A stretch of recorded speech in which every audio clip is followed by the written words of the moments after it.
So I'd come to the realization the other day that sometimes I'm really narrow-minded.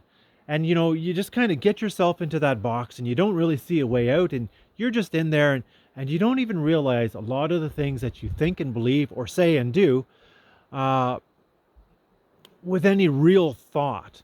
So one of the mistakes I've always made is thinking that Ellen White was a prophet of the Seventh-day Adventist Church. She's not a prophet of the Seventh-day Adventist Church. There has never been a prophet of anyone.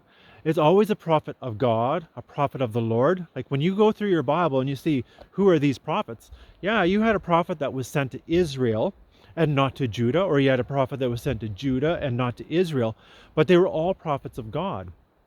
And if you think about this, if you think about, say, Elisha with Nahum. So Nahum went to Elisha, and he wasn't even part of Israel.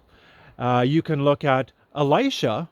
Was it Elisha? Elisha with the, no, Elijah. Elijah. One of them was sent to a woman who was not part of the house of Israel. We can think about Jesus with the woman at the well. He went there, but she wasn't part of Israel. She was part of Samaria. And we see this continually through the Bible. It's by our narrow thinking sometimes that we don't realize that, especially we as Seventh-day Adventists, sometimes we think we're special because we have this prophet, but it's not that we're special because we had a prophet. The prophet is always sent to a people that have a truth, right? Or have something that needs to be corrected. And that's exactly what Ellen White did. She came to the Seventh-day Adventist Church because God said, hey, this is my church. This here church is the apple of my eye. And they're going to make a lot of decisions and choices and say a lot of things that are just not going to represent me, but I gave them a truth to hang on to. So I want you to go there and I want you to teach them, just like he did with Israel.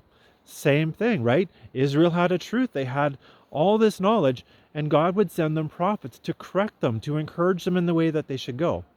We often think of prophets as only correcting, but we have to remember, like, those prophets were there for years and years and years, and there's many things that we don't see in any of their lives.